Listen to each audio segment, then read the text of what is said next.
Here is, you want more evidence? I mean, remember, I just like the words they might be. We don't know. We don't know. Maybe they are. Maybe they aren't hyping the death count. Yeah, the Jimmy Dore line.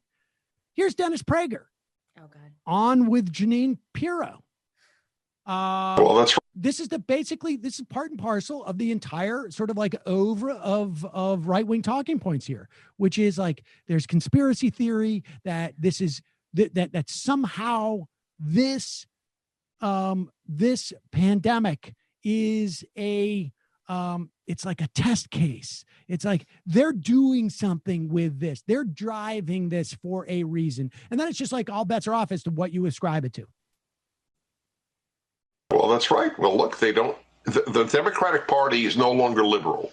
It is leftist, and one of the distinctions between left and liberal is the attitude toward the free market. The left has never embraced it, and liberals always embraced it. So there's one other thing that you said that I smiled when you said it.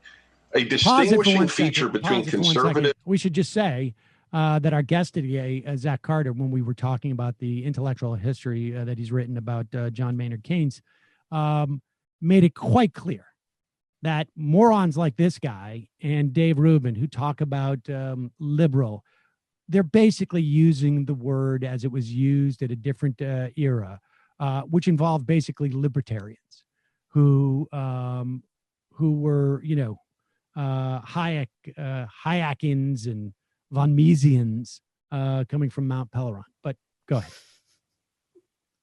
And I smiled when you said it. A distinguishing feature between conservative and left is the moment I hear somebody ask the question you asked, gee, what are the consequences? I know I'm talking to a conservative. There is no asking on the left, gee, what are the consequences? What are the consequences of closing down the economy of the world? And by the way, it was also done by non-leftists. I fully acknowledge. And a liberal regime in Sweden did not do it.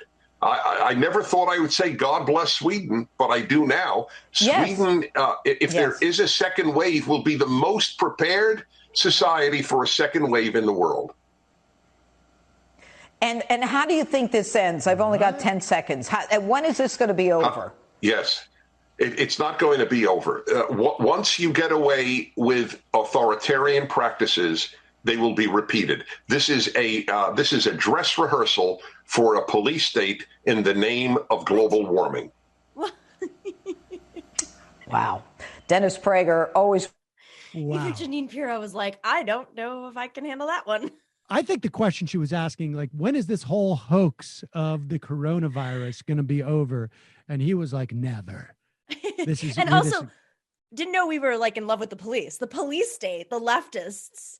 That's where it gets a little. It also sort of undercuts his point that it's not just leftists who are doing this. It's really everybody who cares about science. Yes. It's really anybody who has any type of responsible reaction to a public health crisis. Mm-hmm. But we're going to, for the sake of this little sketch we're doing, Jeanine, we'll call them leftists because that works better.